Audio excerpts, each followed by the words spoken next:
ঘূর্ণিঝড় রেমাল সরাসরি আঘাত করবে বাংলাদেশে, যা প্রবল শক্তি নিয়ে ২৬শে মে সন্ধ্যা বা মধ্যরাত নাগাদ সুন্দরবন থেকে কুয়াকাটার খেপুপাড়ার মধ্যবর্তী উপকূল দিয়ে বাংলাদেশ অতিক্রম করতে পারে বলে জানিয়েছে আবহাওয়া অধিদপ্তর।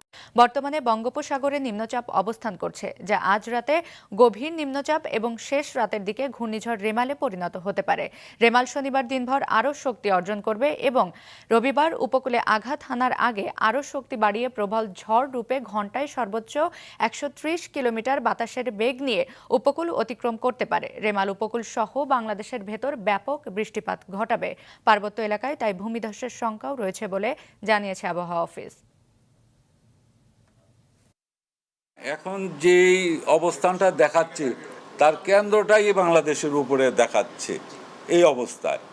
ডান পাশ বাম পাশ দুটোই আমাদের দেশের উপরে অতিক্রম করার সম্ভাবনা আছে। সিভিয়ার সাইক্লোনের সম্ভাবনা আছে ভেরি নিয়ার দ্য যখন কোস্টের কাছাকাছি আসবে সেই সময়টা। আগামীকাল রাত থেকেই বৃষ্টিপাত শুরু হয়ে যাবে আমাদের উপকূলীয় জেলাগুলো।